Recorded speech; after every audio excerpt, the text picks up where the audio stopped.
पूजाय सरस्वत्यै पार्वत्यै गुरवे नमः। दक्षिणामूर्ति देवै सकल कार्यार्थसिद्धियै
ಪಾರ್ವತಿ, ಸ್ವಾಮಿ. ನೋಡು, ನಮ್ಮ ಗಣಗಳೆಲ್ಲ ಬಂದು ಸೇರಿದ್ದಾವೆ. ಹೌದು ಸ್ವಾಮಿ. ಯಾಕೆ ಹೇಳು? ಯಾಕೆ? ಶಿವನ ತಾಂಡವವನ್ನು ನೋಡುವುದಕ್ಕೆ. ಲೋಕದಲ್ಲಿ ಲಯಕರ್ತುವಾದರು ಲೋಕದ ತಂದೆ ಅಂತ ಅನ್ನಿಸಿಕೊಂಡವ. ಹೌದು. ಲಯಕರ್ತು ಅಂತ ಹೇಳಿದ್ರೆ ಬರೇ ಕೊಲ್ಲುವುದಷ್ಟೇ ಕೆಲಸ ಅಲ್ಲ. ಲೋಕದಲ್ಲಿ ಇರಬೇಕಾದ ಸಮಯ ಮುಗಿಯಿತು ಅಂತಾದರೆ ಆ ಜೀವಕ್ಕೊಂದು ಅಂತ್ಯ ಅನ್ನೋದು ಬೇಡವೇನೆ. ಅದನ್ನು ಅನೂಚಾನವಾಗಿ ಮಾಡುವುದು ಪರಶಿವನ ಕರ್ತವ್ಯ. ಹೌದು. ಲೋಕದಲ್ಲಿ ನನ್ನ ಬಗ್ಗೆ ಬೇಡದೇ ಇದ್ದದ್ದನ್ನು ತಿಳಿದುಕೊಂಡವರೇ ಹೆಚ್ಚು ಜನ ಇದ್ದಾರೆ. ರುದ್ರ ಭಯಂಕರ ಹೇಳಿರಬಹುದು ಲೋಕದಲ್ಲಿ ಆಡುವ ಮಾತನ್ನ. ಹೌದು. ರುದ್ರ ಎನ್ನುವ ಶಬ್ದದ ಅರ್ಥವೇ ಹೆಚ್ಚಿನವರಿಗೆ ಗೊತ್ತಿಲ್ಲ. ಏನು? ರುಜಸ್ಯ ರೋದನಂ ದ್ರಾವಯತೀತಿ ರುದ್ರ. ಯಾವಾತ ಯಾರ ಕಣ್ಣೀರನ್ನ ಒರೆಸುತ್ತಾನೋ ಅವನೇ ರುದ್ರ ಅಂತ ಎನಿಸಿಕೊಳ್ತಾನೆ. ಜಗತ್ತಿನ ಮಾತಾಪಿತೃಗಳಾಗಿ ನಾವು ಲೋಕಾಂತರವನ್ನ ಪೊರೆಯುವ ಮಹತ್ ಕಾರ್ಯದಲ್ಲಿ ನಿರತರಾಗಬಹುದು. ಕೇವಲ ನಾನೊಬ್ಬನೇ ದೊಡ್ಡವ ಅಂತ ಹೇಳುವುದಲ್ಲ, ನೀನು ಸಾಮಾನ್ಯದವಳಲ್ಲ. ಯಾಕೆ? ಏಕಕಾಲದಲ್ಲಿ ನನ್ನ ತಾಯಿಯೂ ಆದವು, ನನ್ನ ಹೆಂಡತಿಯೂ ಆದವು. ಅದಕ್ಕಿಂತಲೂ ಹೇಳ, ಸಮುದ್ರ ಮತನವನ್ನು ಮಾಡುವ ಸಂದರ್ಭ ಹಾಲಾಹಲ ಉಕ್ಕಿ ಬಂತು. ಹೌದು. ದೇವ ದಾನವರೆಲ್ಲ ಏನು ಮಾಡುವುದು ಎನ್ನುವುದಾಗಿ ಕಂಗಾಲಾಗಿ ನಿಂತಿರುವ ಸಂದರ್ಭ ಹೋಗಿ ಆ ವಿಷವನ್ನ ಬೊಗಸೆಯಲ್ಲಿ ಹಿಡಿದು ಘಟಘಟನೆ ಕುಡಿದವ ನಾನು. ಹೌದು. ಆ ಸಂದರ್ಭದಲ್ಲಿ ಅಲ್ವೇ ಓಡೋಡಿ ಬಂದು ನನ್ನ ಗಂಟಲನ್ನ ಒತ್ತಿ ಹಿಡಿದದ್ದು. ಹೌದು. ನೀನು ಹೊರಗಿನಿಂದ ಒತ್ತು ಹಿಡಿದಾಗ ವಿಷ ಕೆಳಗಿಳಿಯದೆ ಅಲ್ಲಿಯೇ ನಿಂತಿತ್ತು. ಹೌದು. ಲೋಕದ ರೂಢಿ ಹೇಗೆ? ಗಂಟಲನ್ನ ಗಟ್ಟಿಯಾಗಿ ಒತ್ತಿದೆ, ಒಂದ ಪ್ರಾಣ ಹೋಗುದು ಅಲ್ವಾ?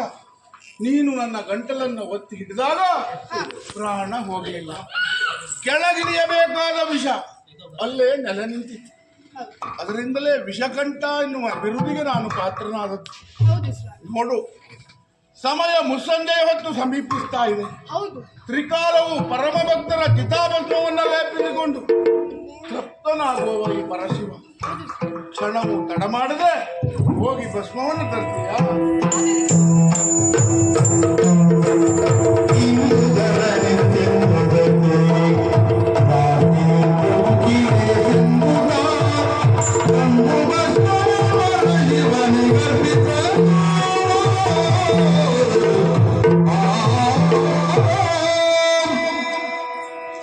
ಮಂಡವಿಸಿದ ಭಸ್ಮವನ್ನು ಪರಶಿವನು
ಪರಿಶುದ್ಧವಾದ ಭಸ್ಮವನ್ನು ತರಬೇಕು ಎನ್ನುವುದಾಗಿ ನಿನ್ನಲ್ಲಿ ಹೇಳಿ ಕಳುಹಿಸಿದವ ನಾನು. ಹೌದು ಸ್ವಾಮಿ. ಆದ್ರೆ ನೀನು ತಂದ ಭಸ್ಮವನ್ನು ನೋಡು, ಏನಾಗಿದೆ?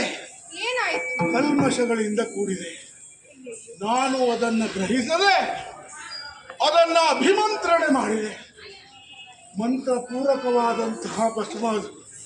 ಅದನ್ನು ನಾನು ಲೇಪಿಸಿಕೊಳ್ಳುವುದಕ್ಕೆ ಸಾಧ್ಯವೇ ಇಲ್ಲ. ಬೀಸಾಡಿದರೆ ಯಾವುದೋ ದುಷ್ಟ ಶಕ್ತಿಯನ್ನು ಉದಯಿಸ್ತದೆ. ನಾನು ಇದನ್ನು ಲೇಪಿಸಿಕೊಳ್ಳುವುದಿಲ್ಲ.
ಮನಸ್ಸು ಹೇಳ್ತಾ ಇದೆ ಸ್ವಾಮಿ. ದಯಮಾಡಿ ಆ ಭಸ್ಮವನ್ನು ಚೆಲ್ಲಬೇಡಿ ಸ್ವಾಮಿ, ಲೇಪಿಸಿಕೊಳ್ಳಿ ಸ್ವಾಮಿ. ನೀನು ಎಷ್ಟು ಹೇಳಿದ್ರು ಒಮ್ಮೆ ತೀರ್ಮಾನ ಮಾಡಿ ಆಗಿದೆ ನಾನು. ಯಾಕೆ ನಿನ್ನನ್ನು ಕ್ಷಮಿಸುವುದಿಲ್ಲ? ಯಾಕೆ ಸ್ವಾಮಿ? ಕಾರಣ ಉಂಟು. ಯಾಕೆ? ಲೋಕದಲ್ಲಿ ಸಾಮಾನ್ಯರು ತಪ್ಪು ಮಾಡಿದರೆ ಕ್ಷಮಿಸಬಹುದು. ಜಗನ್ನ ಮಾತೆಯೇ ಇಂತಹ ದೊಡ್ಡ ತಪ್ಪು ಮಾಡಿದರೆ ಕ್ಷಮಿಸುವುದಕ್ಕೆ ಸಾಧ್ಯ ಇಲ್ಲ. ಬೀಸಾಡ್ತಾನೆ, ದಯಮಾಡಿ ಯಾವ ಕಾರಣಕ್ಕೂ ಏರಿಸಿಕೊಳ್ಳುವುದಿಲ್ಲ. ಏನೇ ಬಂದರೂ ನಾನು ಎದುರಿಸ್ತೇನೆ. ಇಲ್ಲ, ಬೀಸಾಡ್ತಾನೆ, ಬೀಸಾಡ್ತಾನೆ.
ಹುಟ್ಟಿದ ಮಗು ಮೊದಲಾಗಿ ಅಳುವುದು ಯಾಕೆ ಹೇಳು? ಹೊಟ್ಟೆ ಹಸಿವಿನಿಂದ. ಇವನಿಗೆ ಏನಾಗಿದೆ? ಹಸಿವಾಗಿದೆ. ಆ ಹಸಿವನ್ನ ನಿವಾರಿಸಿದ್ರೆ ಆತ ಶಾಂತನಾಗ್ತಾನೆ. ನೋಡ್ತಾ ಇರು, ನೋಡ್ತಾ ನೋಡಿದ್ಯಾ?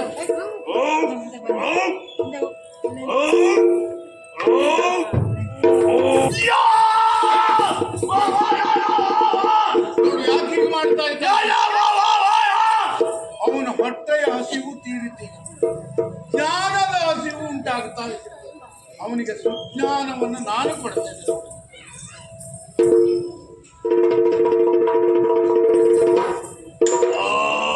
ನೋಡಿದ್ಯಾ? ಸ್ವರವು ಬದಲಾಯಿತು, ವರ್ತನೆಯು ಬದಲಾಯಿತು.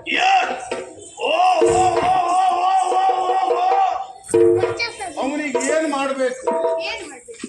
ವಿದ್ಯೆ ಇಲ್ಲ. ಅವನು ಯಾರು ಎನ್ನುವುದು ಅವನಿಗೆ ಗೊತ್ತಿಲ್ಲ. ನೀನೇ ಹೇಳ್ಕೊಡ್ತೀಯ?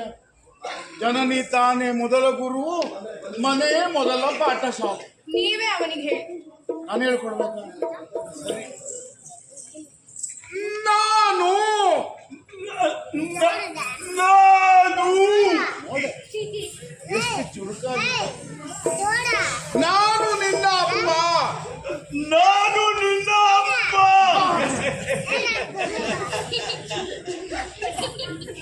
ಹಾಗಲ್ವೋ ಮಗನೇ? ಹಾಗಲ್ವಾ ಮಗನೇ? ನೀನು ನನ್ನ ಮಗ. ನೀನು ನನ್ನ ಮಗ.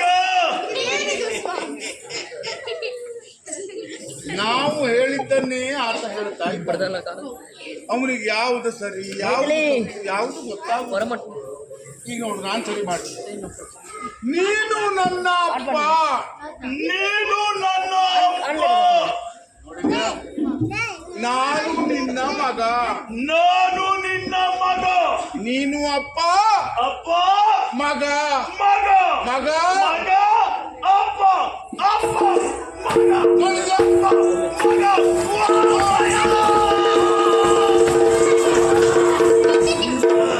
ಎಲ್ಲ ಸಂತೋಷ ಬೇಡ ಮಗನ. ನಮೋ ನಮಃ. ಹಾ ಹಾ ಹಾ ಅಪ್ಪ, ಹಾ ಅಪ್ಪ, ಹಾ. ಅಪ್ಪ. ಹಾ. ಅದೇನದು ಒಂದು ಅಲ್ಲವೋ ನನ್ನನ್ನೇ ನೋಡ್ತಾ ಉಂಟು. ಒಂದು ಅಲ್ಲವೋ ಅದಲ್ಲ, ಅವಳು ನನ್ನ ಹೆಂಡತಿ. ಅವಳು ನನ್ನ ಹೆಂಡತಿ. ನಾನು ಹೇಳಿದ್ದೆ ಹೆಚ್ಚು ಕಡಿಮೆ. ಅದಲ್ಲ, ಅವಳು ಸ್ತ್ರೀಲಿಂಗ. ಅದು ಸ್ತ್ರೀಲಿಂಗ. ಹಾ, ಅವಳು ನಿನ್ನ ತಾಯಿ.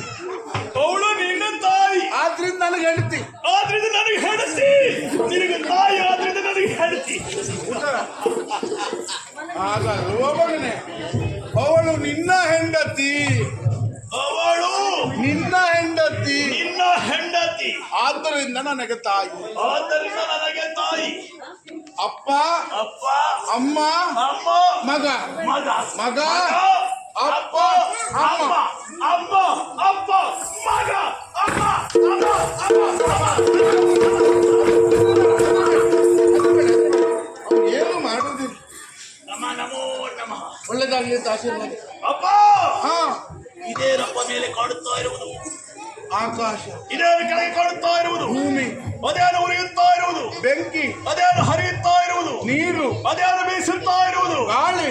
ಇದೇನಪ್ಪ ಸುರಿಯುತ್ತಾ ಇದೆ? ಇದು ನೀರು.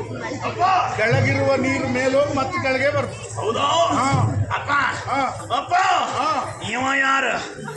ಉದ್ದ ಮೂಗು, ಹಾ, ಡೊಳ್ಳು ಹೊಟ್ಟೆ, ಹಾ. ಸಣ್ಣ ಸಣ್ಣ ಕಣ್ಣು. ಹಾ. ಅವ ಬೇರೆ ಯಾರಲ್ಲ, ಯಾರಮ್ಮ? ನಿನಗಿಂತಲೂ ಮೊದಲೇ ಹುಟ್ಟಿದ ಅವನು ನನ್ನ ಮಗನೇ. ಗಣಪತಿ ಅಂತ ಅವನ ಹೆಸರು. ಓ, ಇವ ನನಗೆ ಅಣ್ಣ ಆಗಬೇಕು. ಕೈ ಮುಗಿ ಮೊದಲು. ಗಣಪಣ್ಣ. ನಮೋ ನಮಃ. ಅಪ್ಪ, ಹಾ, ಇವ ಯಾರಿವ? ಹಾ, ಎಲ್ಲರೂ ಹಾಗಲ್ಲ. ಹೇಳ್ತಾರೆ. ಎಲ್ಲರೂ ಕೂಡು ನಾಲ್ಕು. ಓ, ಎಲ್ಲರಿಗಿಂತ ಅಧಿಕವಾದಂತಹ ತಲೆ ಹಾ, ಯಾವುದೋ ಒಂದು ಪಕ್ಷಿಯನ್ನ ಯಾರಿದ್ದಾನೆ. ಹಾ.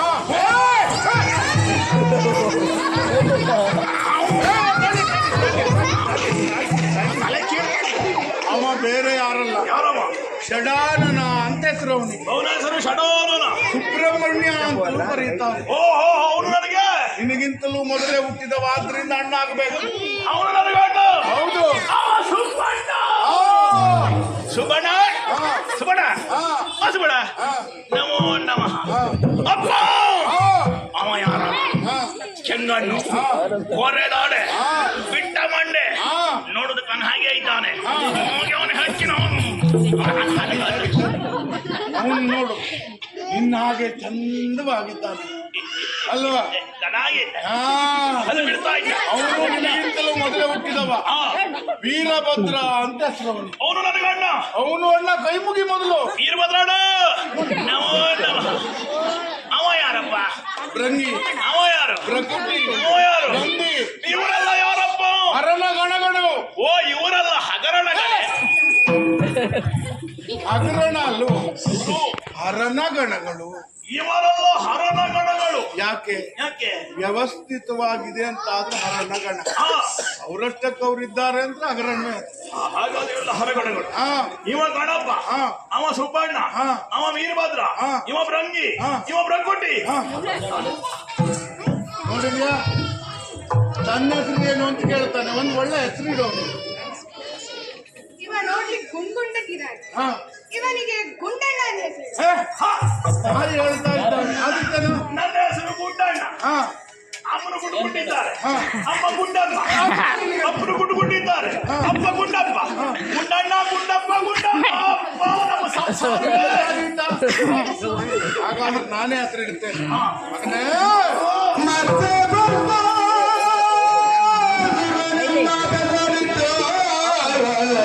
ಹಾ, ಹಾ, ಹಾ. ಮತ್ತೆ ಭಸ್ಮ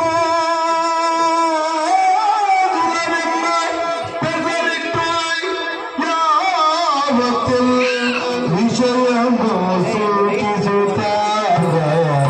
ಏನಪ್ಪ ನನ್ನ ಹೆಸರು? ಅರಸಿ ತಂದಿತ್ತನಗೆ ಭಸ್ಮವನ್ನು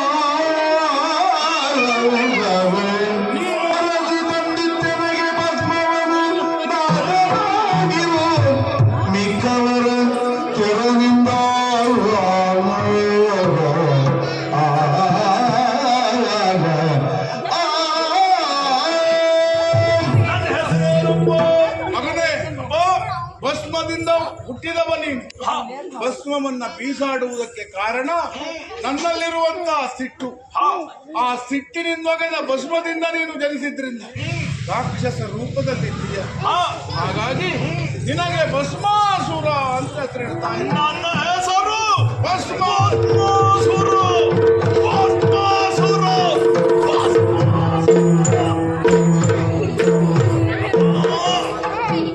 ಏನಪ್ಪ ಇದು? ಇವ್ರು ನಿಂತಲ್ಲೇ ನಿಲ್ಲುವುದಿಲ್ಲ. ಹೊತ್ತಿಂದ ಇತ್ತ ತಿಂದಿದಂತ ಓಡಾಡ್ತಾ ಇದ್ದಾರೆ. ಇವರೆಲ್ಲ ಕುಳಿತಲ್ಲೇ ಇದ್ದಾರೆ. ಇವರೆಲ್ಲ ಏನೋ ಮಾಡ್ತಾ ಇದ್ದಾರೆ.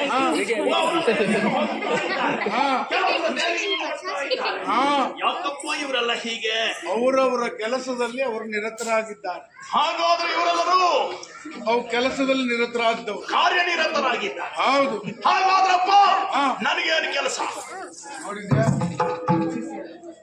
ಎಷ್ಟು ಒಳ್ಳೆಯ ಮಗ ನೋಡಿ. ಬರ್ಲಿಲ್ಲ, 9 ತಿಂಗಳು ಕಷ್ಟಪಡಲಿಲ್ಲ, ಇಷ್ಟು ಸೊಗಸಾದ ಮಗನನ್ನು ಪಡೆದಿದ್ದೀಯ. ಕೆಲಸ ಕೊಡ್ಬೇಕಲ್ವ ಅವನಿಗೆ. ಮಗನೇ, ತ್ರಿಕಾಲವು ಭಕ್ತರ ಚಿತಾಭಸ್ಮವನ್ನು ನಾನು ಲೇಪಿಸಿಕೊಳ್ಳುವ. ನೀನು ಒಂದು ನಿತ್ತು ವ್ಯತ್ಯಾಸ ಆಗದೆ 3 ಹೊತ್ತು ಪರಮ ಭಕ್ತರ ಚಿತಾಭಸ್ಮವನ್ನು ತಂದು ಕೊಡಬೇಕು. ನಾನು ಅದನ್ನು ಸಂತೋಷದಿಂದ ಲೇಪಿಸಿಕೊಡ್ಬೇಕು. ಆಗಲಿ ಅಪ್ಪ. ತಡ ಮಾಡದೆ ಸರಿಯಾದ ಸಮಯಕ್ಕೆ ತೆಗೆದುಕೊಂಡು ಬಾ. ಇದು ಹರನ ಆಜ್ಞೆ.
ಏನಾಯ್ತಪ್ಪ?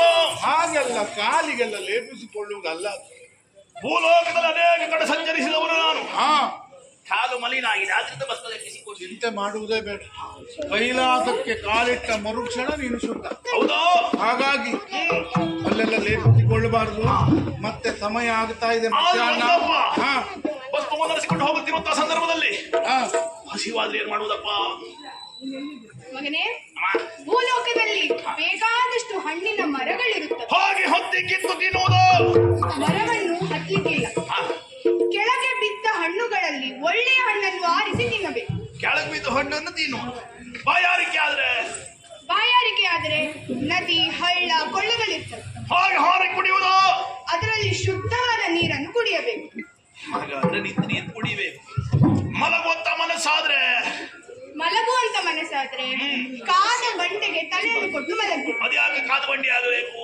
ನೀನು ಕಾರ್ಯನಿಮಿತ್ತವಾಗಿ ಭೂಲೋಕಕ್ಕೆ ಹೋದದಲ್ವಾ? ಹಾ ಹಾ ಹಾ. ನೀನು ಕರ್ತವ್ಯ ಜಾಗೃತಿಯನ್ನು ಇಟ್ಟುಕೊಂಡು ಮಲಗಬೇಕು. ಹಾಗಾದ್ರೆ ಕರ್ತವ್ಯ ಜಾಗೃತಿಗೊಳ್ಳಬೇಕು ಅಂತಾದ್ರೆ ಕಾದ ಬಂಡಿಯ ಮೇಲೆ ಮಲಗಬೇಕು. ಹಾಗಾದ್ರೆ ಮುಂದೆ ಉದ್ಯೋಗ ಭಸ್ಮವನ್ನು ಮತ್ತೆ ತರಬೇಕು. ಇದೇ ನನ್ನ 3 ಹೊತ್ತು ತರಬೇಕು. ತಡ ಮಾಡಬೇಡ. ಹೊರಡು ಹೊರಡು ಉದ್ಯೋಗ. ಹೊರಡು ಹೊರಡು. ಆಗಲಿ ಅಪ್ಪ.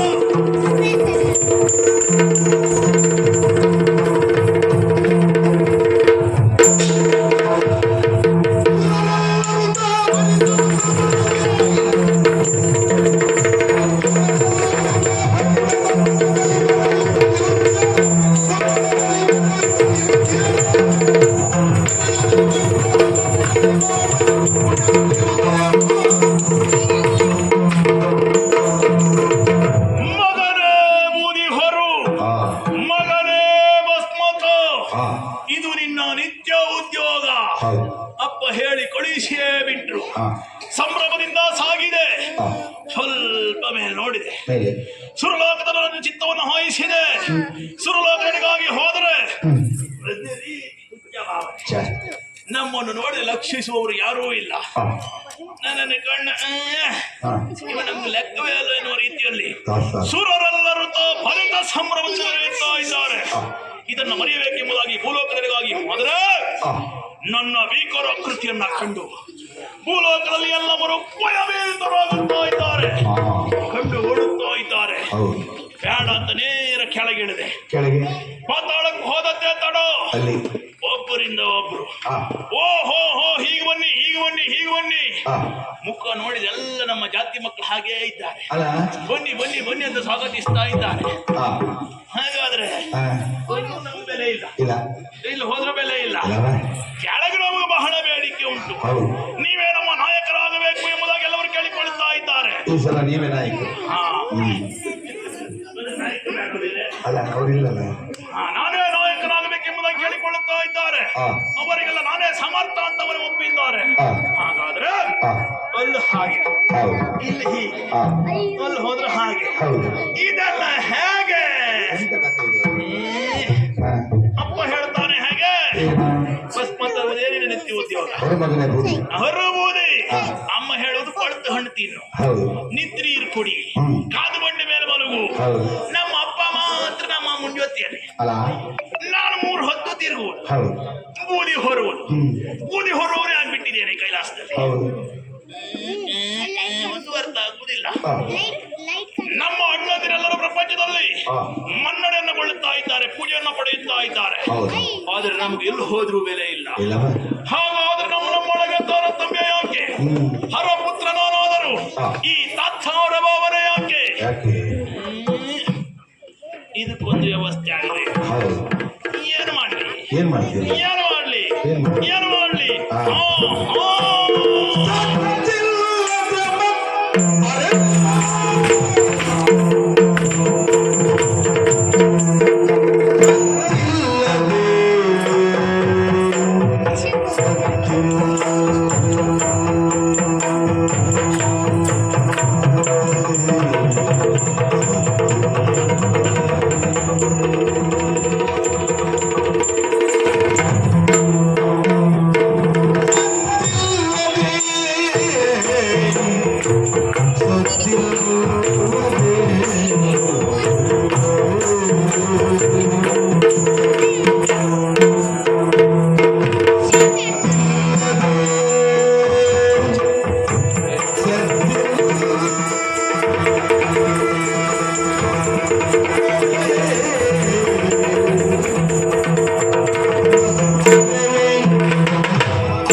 ಮಾತಾಡಬಾರ್ದು, ಮಾತಾಡುವಾಗಿಲ್ಲ ಯಾರು. ಸತ್ವ ಕೂಡ್ದು ಕೂಡ್ದು ಸತ್ವ ಸದ್ದು ಬರ್ತಾ ಇದೆ ನೋಡಿ ಅದು. ಮಾತಾಡದ ಜಾಗ್ರತೆ. ಹಾಗಾದ್ರೆ ನನ್ನ ಅಪ್ಪನ ಈ ಕುಟಿಲತನಕ್ಕೆ ಹಾ. ತಕ್ಕುದಾದಂತಹ ಒಂದು ಮದ್ದರಿಲೇಬೇಕು. ಅಪ್ಪನ ಆರೋಗ್ಯ ಸರಿ ಇಲ್ವಾ? ಮದ್ದು ಅಪ್ಪನ ಆರೋಗ್ಯ ಸರಿ ಇದ್ದಿದ್ದು ತೊಂದರೆ ಇಲ್ಲ ಸ್ವಾಮಿ. ಮೇಲ್ಮನೆ ಪೂರ್ಣ ಹಾಳಾಗಿ ಅಲ್ಲ ಅಂತಂದ್ರೆ ಇಂತಹ ಪ್ರಸಿದ್ಧ ಭಸ್ಮಾಸುರನನ್ನ ಹೌದು. ಈ ರೀತಿ ತಾತ್ಸಾರ ಮಾಡ್ತಾರಂತಾದ್ರೆ ಇದು ಅಪ್ಪನ ಕುಟ್ಲೆತನ ಅಲ್ಲದೆ ಮತ್ತೇನು ಸ್ವಾಮಿ? ಹೌದು. ಅಪ್ಪನಿಗೆ ತಕ್ಕ ಮತ್ತರಿಯಲೇಬೇಕು. ಹಾ. ಅಪ್ಪನನ್ನು ಹೇಗಾದ್ರೂ ಮಾಡಿ ಹಾ. ಮನವೊಲಿಸಿ ಅಪ್ಪನಲ್ಲಿ ಹೋಗಿ ಭಿನ್ನಯಿಸಬೇಕು. ಹೇಗೆ ಪರಿಪರಿಯಾಗಿ ಭಿನ್ನಯಿಸಬೇಕು. ಹಾ. ಅಪ್ಪ ನನಗೆ ಭಸ್ಮ ಸಿಗಲಿಲ್ಲ, ನಂಬುದಿಲ್ಲ. ಯಾರೂ ಸಾಯಲಿಲ್ಲ, ನಂಬುದಿಲ್ಲ ನಂಬುದಿಲ್ಲ. ಹೀಗೆ ಹೋಗಿ ಹೇಳಿದಪ್ಪ ನಂಬುವುದಿಲ್ಲ. ಇಲ್ಲ. ಹಾಗಾದ್ರೆ ಹೇಗೆ ಹೋಗಲಿ? ಈ ಪರಿಪರಿಯಾಗಿ ಮನುಷ್ಯಂತ ಸಾಗಬೇಕು. ಮರುಗುವುದು ಹಾ. ಅದು ದುಃಖ. ಹಾ. ಅದು ಬರ್ತದೆ ನಿಮ್ಗೆ. ಇಲ್ಲಿವರೆಗೂ ಕಣ್ಣೀರು ಹಾಕಿ ಹೌದು. ಕಣ್ಣೀರು ಹಾಕಿ ಹೇಗಂತಲೂ ಗೊತ್ತಿಲ್ಲ. ಇಲ್ಲ. ಹೀಗೆ ಮಾಡಿದ್ರೆ ಹೇಗೆ?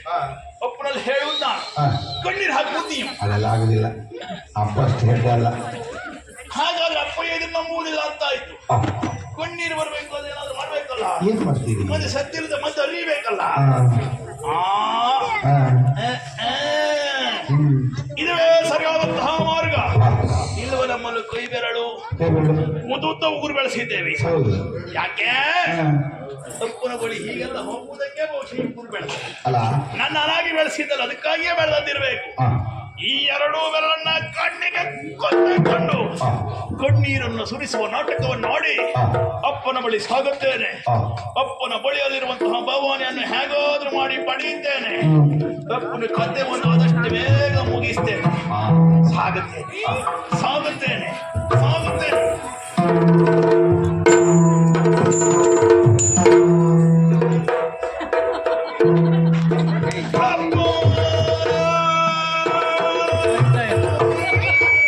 ಇದು ಕಣ್ಣಿಗೆ ಸುಟ್ಟು ಹಾಕಿಬಿಟ್ಟು.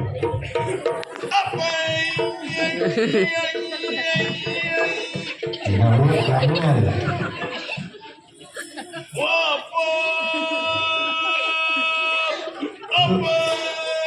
ಇಲ್ಲಿ ಹತ್ತತ್ರ ಉಂಟು, ಅಲ್ಲಿ ಹೋಗುದು ಸರಿಯಾಗುದು.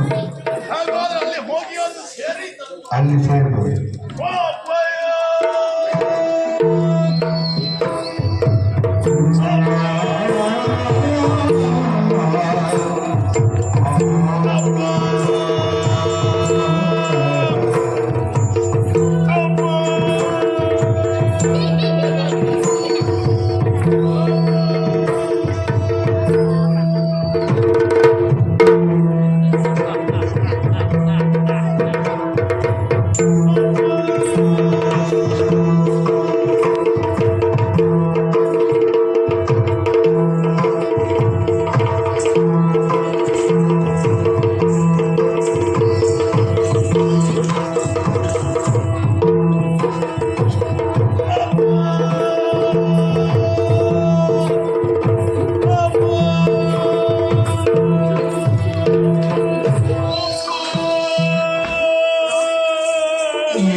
ಕರಳು ಸಂಕಟವನ್ನು ಅನುಭವಿಸ್ತಾ ಇದೆ. ನನ್ನ ಪ್ರೀತಿಯ ಮುದ್ದು ಮಗ ಅಲ್ಲವೇನು ಕಂದ ನೀನು? ಯಾಕೆ ಅಳ್ತೀಯ ಹೇಳು? ಯಾವಾಗಲೂ ಸಂತೋಷದಿಂದ ಕುಣಿಯುತ್ತಾ ಬರುವವ ಹಿಂದಿಂತ ಸ್ಥಿತಿ ಯಾಕೆ ಬಂತು ಹೇಳು ಕಂದ? ಏನಂತ ಹೇಳಲಿ ಅಪ್ಪ?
ಹಾಗೆಲ್ಲ ಹೇಳಬಾರ್ದು ಕಂದ. ಏನು ನೀನ್ ಏನ್ ಹೇಳ್ತಾ ಇದ್ದೀಯ? ಅಪ್ಪು ಸಾಯ್ಲಿಲ್ಲ, ಭಸ್ಮ ಸಿಗ್ಲಿಲ್ಲ ಅಂದ್ರೆ ಏನರ್ಥ? ಅಪ್ಪ ಸಾಯಲಿಲ್ಲ, ಭಸ್ಮ ಸಿಗಲಿಲ್ಲ.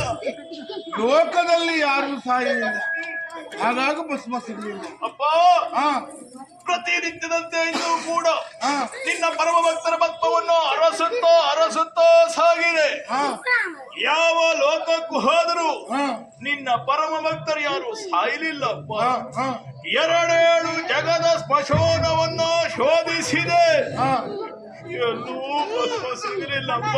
ಹಾ ಎಂದು ನಿನಗೆ ನಾನು ಭಸ್ಮವನ್ನು ತರುವುದಕ್ಕೆ ನನ್ನಿಂದ ಅಸಾಧ್ಯವಾಗಿ ಹೋಯಿತು. ಹಾ ಒಂದು ತೀರ್ಮಾನಕ್ಕೆ ಬಂದವ ನಾನಿದ್ದೇನು. ಯಾವ ತೀರ್ಮಾನಕ್ಕೆ ಕಂದ? ಯಾವ ತೀರ್ಮಾನ ಅಲ್ಲಪ್ಪ, ಹಾ ಹರಣವನ್ನ ತ್ಯಜಿಸುವಂತಹ ಸಂಕಲ್ಪವನ್ನ ಮಾಡಿ ಬಂದಿದ್ದೇನೆ. ಮರಣಕ್ಕೆ ಆಜ್ಞೆ ಕೊಡುತ್ತದೆ.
ಹರಣವನ್ನು ತ್ಯಜಿಸುವಂತಹ ಸಂಕಲ್ಪ ಮರಣಕ್ಕೆ ಆಜ್ಞೆ ಕೊಡುತ್ತದೆ. ಸಾಯುವ ಮಾತಾಡಬೇಡ ಮಗನೇ. ಯಾಕಪ್ಪ? ತಂದೆ ತಾಯಿಗಳ ಎದುರಿನಲ್ಲಿ ಮಕ್ಕಳು ಸಾಯುವ ಮಾತಾಡಬಾರದು. ಯಾಕೆ? ತಂದೆ ತಾಯಿಗಳಿಗೆ ಎಷ್ಟು ಸಂಕಟ ಆಗ್ತದೆ ಎನ್ನುವುದು ನೀನು ತಂದೆಯಾದ ಮೇಲೆ ಗೊತ್ತಾಗುವುದು ಮಗನೇ. ಹಾಗಾಗಿ ಹೇಳ್ತಾ ಇರುವುದು, ನಿನ್ನದ್ದಾದಂತ ಅಚಲ ಭಕ್ತಿಗೆ ನಾನು ಮೆಚ್ಚಿದ್ದೇನೆ. ಮೆಚ್ಚಿದ ನಾನು ಬರೇ ಮೆಚ್ಚಿದ್ದೇನೆ ಅಂತ ಹೇಳುವುದಲ್ಲ, ಲೋಕದಲ್ಲಿ ನೋಡಬಹುದು ಬಹಳ ಸೊಗಸಾಗಿದೆ, ನೀನು ಬಹಳ ಚಂದ ಇದ್ದೀಯ, ನಿನ್ನ ಕಾರ್ಯ ಮೆಚ್ಚಿದ್ದೇನೆ ಅಂತೆಲ್ಲ ಹೇಳ್ತಾರೆ. ಅಂತ ಹೇಳಿ ಹೋಗ್ತಾರೆ. ನಾನು ಹಾಗಲ್ಲ, ಪರಶಿವ ಮೆಚ್ಚಿದ ನಾನು ನಿನಗೆ ಒಲಿದಿದ್ದೇನೆ. ಒಲಿದ ನಾನು ಏನು ಬೇಕು ಅಂತ ಕೇಳು, ಕೊಡುವುದಕ್ಕೆ ಸಿದ್ಧ. ಕೊಡುವುದಕ್ಕೆ ಸಿದ್ಧ. ಹೌದು, ನಾನು ಕೇಳುವೆ. ಕೇಳು.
ಹಸ್ತವನ್ನ ಎತ್ತಿ ಆಯಿತು. ಹೌದು ಅಪ್ಪ, ನೀನು ಹೊರ ಕೊಡುವುದೇ ಹೌದು ಅಂತಾದ್ರೆ ಇನ್ನು ಮುಂದೆ ಯಾವುದೇ ಕಾಲಕ್ಕೂ ಯಾವುದೇ ಕಾರಣಕ್ಕೂ ಭಸ್ಮದ ಕೊರತೆ ಆಗಕೂಡದು. ಹಾ ಅಂತಹ ವರವನ್ನೇ ಬೇಡುವುದಕ್ಕೆ ಸಿದ್ಧನಾಗಿದ್ದೇನೆ. ಏನು ಬೇಕು ಕೇಳು ಮಗ. ಆರ ಶಿರದಿಯನ್ನ ಕರವನ್ನ ನಾನು ಇಡುತ್ತೇನು. ಹಾ ಅಂತವರು ಹೋರೋನೆ ಮುರಿದು ಹೋಗುವಂತಹ ಹಾ ಉರಿಯ ಹಸ್ತದ ವರವನ್ನ ನನಗೆ ಅವನಿಗೆ ವರವನ್ನ ನೀಡ್ತೇನೆ ಅಂತ ಆಮೇಲೆ ಮಾತಾಡಿ. ನಾವು ಮೊದಲು ವರದ ಕಾರ್ಯಕ್ರಮ ಇದೆಲ್ಲ ನಿನಗೆ ಗೊತ್ತಾಗುವುದಿಲ್ಲ. ಊರಿಗೆ ಅರಸನಾದರು ಹೆಂಡತಿ ಕಂಡ, ತ್ರಿಲೋಕಾಧ್ಯಕ್ಷ ಈಶ್ವರನಾದರು ಪಾರ್ವತಿಯ ಗಂಡ ನೆನಪಿಟ್ಟು ನೀನು ಪರಿಶುದ್ಧನಾಗ್ಬ ಹೋಗು. ಹೌದು ಮಗ. ನಿಮ್ಮ ಮಗ ಅಪ್ಪಯ್ಯಮ್ಮನ ಹೇಳಿದ್ರು ಹಾ ಭಸ್ಮತ ಆಗಿದ ಕೂಡಲೇ ಹಾ ಕೈಲಾಸದಲ್ಲಿ ಕಾಲಿಟ್ಟ ಕೂಡಲೇ ಹಾ ಅದು ಪರಿಶುದ್ಧವೇ. ನಾನು ಹಾಗೆಯೇ ಹೇಳಿದ್ದು ಆ ದಿವಸ. ಆದ್ರೆ ಇನ್ನು ಅಮ್ಮ ಹೇಳ್ತಾ ಇದ್ದಾಳೆ ನಿಮ್ಗೆ ಹೇಗೆ ಬೇಕಾಗ್ತದೆ? ಹಾಗಲ್ಲ, ವರವನ್ನು ಪಡೆಯುವಾಗ ನೀನು ಶುದ್ಧ ಆಗಿ ಬರಬೇಕು. ಅಜ್ಜಯ್ಯ, ಹಾ ಈಗ ಬಂದೆ. ಓ ನಮಃ ಶಿವಾಯ. ಹೋಗಲೇ ಅಲ್ವೇ? ಪ್ರೋಕ್ಷಣೆ ಆಗಿ ಅಲ್ಲ ಅಲ್ಲ, ಪರಿಶುದ್ಧನಾಗಿ ಸ್ನಾನ ಮಾಡಿಯೇ ಬರ್ಬೇಕು, ಮಂತ್ರ ಸ್ನಾನ ಅಲ್ಲ. ಹಣ ಪೂರೈಸಿಯೇ ಬರಬೇಕಾ? ಅಪವಿತ್ರ ಪವಿತ್ರವ ಅಂತ ಹೇಳಿ ಬಂದ್ರೆ ಆಗುದಿಲ್ಲ. ಬೇಡವಾ? ಹೋಗಿ ಸ್ನಾನ ಮಾಡ್ಕೊಂಡೇ ಬರ್ಬೇಕು.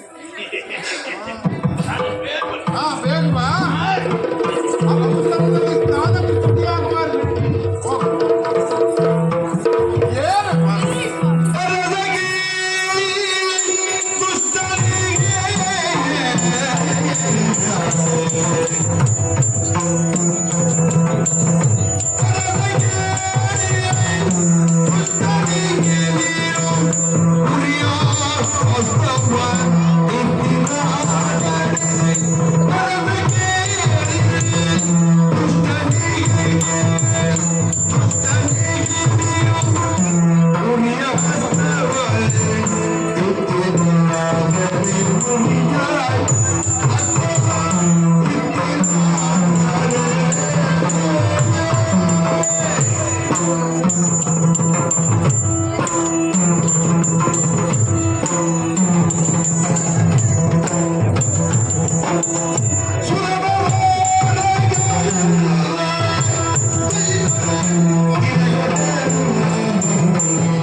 ಏನ್ ಅರ್ಥ ಮಾಡಿಕೊಂಡಿದ್ದೆ?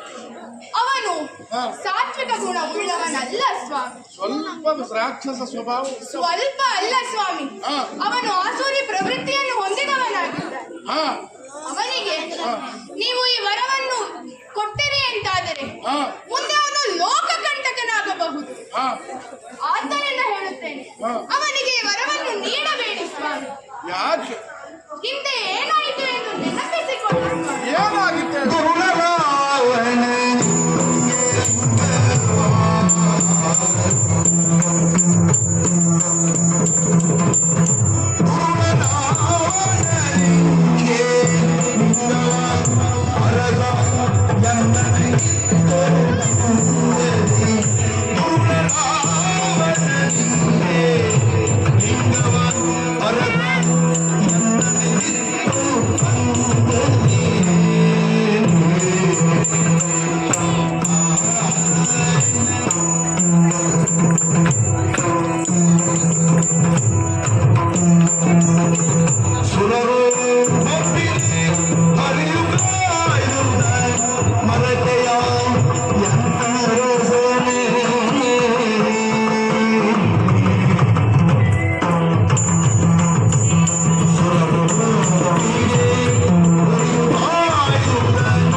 ಹೌದು. ಆಗ ಹಾ.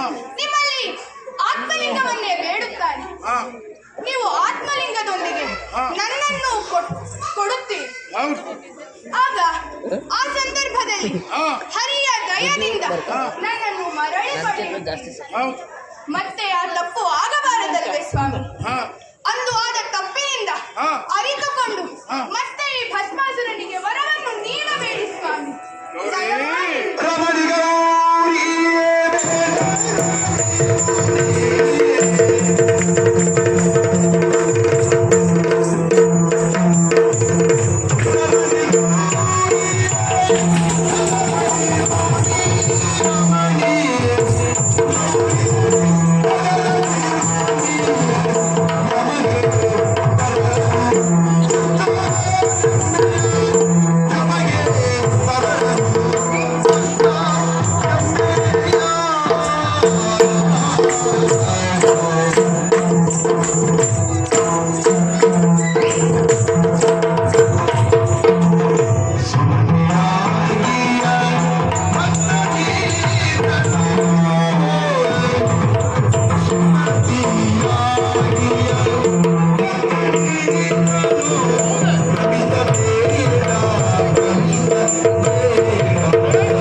ಪಾರ್ವತಿ, ಸ್ವಾಮಿ, ಯಾಕೆ ಹಾಗೆ ಆಲೋಚನೆ ಮಾಡ್ತೀಯ? ಯಾಕೆ ಸ್ವಾಮಿ? ಹಿಂದೆ ರಾವಣ ಕೇಳಿದಾಗ ಕೊಟ್ಟೆ, ಹೌದು, ಪರಿಣಾಮ ಏನಾಯ್ತು ಹೇಳು? ಏನಾಯ್ತು? ಆತ್ಮಲಿಂಗವು ಲಂಕೆಗೆ ಹೋಗ್ಲಿಲ್ಲ. ಯಾಕೆ? ರಾವಣನಿಗೆ ಪಾತ್ರತ್ವ ಇರಲಿಲ್ಲ. ಪಾತ್ರತ್ವ ಇದ್ರೆ ಮಾತ್ರ ಇವೆಲ್ಲವೂ ಅವನಿಗೆ ಸೇರ್ತವೆ. ಪಾತ್ರತ್ವ ಇಲ್ಲದೆ ನನ್ನನ್ನ ಒಲಿಸಿಕೊಂಡು ಆತ ಕೇಳಿದ. ಭಕ್ತರು ಕೇಳಿದ್ದನ್ನ ಕೊಡಬೇಕಾದದ್ದು ದೈವದ ಕರ್ತವ್ಯ. ಆಗ ಮಾತ್ರ ನಾವು ದೇವರು ಅಂತ ಆಗುತ್ತೆ. ಹಾಗಾಗಿ ನಮ್ಮ ಮುದ್ದು ಮಗ ಇದ್ದ ಆತನ ಮನಸ್ಸಿನಲ್ಲಿ ಒಂದಿನಿತು ಕೆಟ್ಟ ಆಲೋಚನೆಗಳಿಲ್ಲ. ಕೇವಲ ಶಿವಭಕ್ತಿ ಮಾತ್ರ ಆತನಲ್ಲಿ ಇರುವುದು. ಹಾಗಾಗಿ ನೀನು ಚಿಂತಿಸುವುದು ಬೇಡ, ನಾನು ನೋಡಿಕೊಳ್ತೇನೆ. ಆಗಲಿ.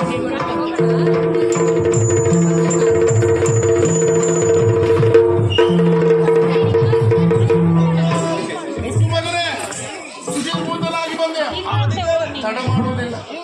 ವರವನ್ನು ಕೊಡುವುದಕ್ಕೆ ಸಿದ್ಧನಾಗಿದ್ದೆ. ಒಂದೆರಡು ನಿಂತ ಮಾತು. ಭೂಲೋಕದ ಬ್ರಾಹ್ಮಣರನ್ನ, ದೇವತೆಗಳನ್ನ ಯಾವ ಕಾಲಕ್ಕೂ ಹಿಂಸಿಸುವುದಕ್ಕೆ ಹೋಗಬೇಡ. ಇವೋ ವರವನ್ನು ಕೊಡ್ತಾ ಇದ್ದೆ.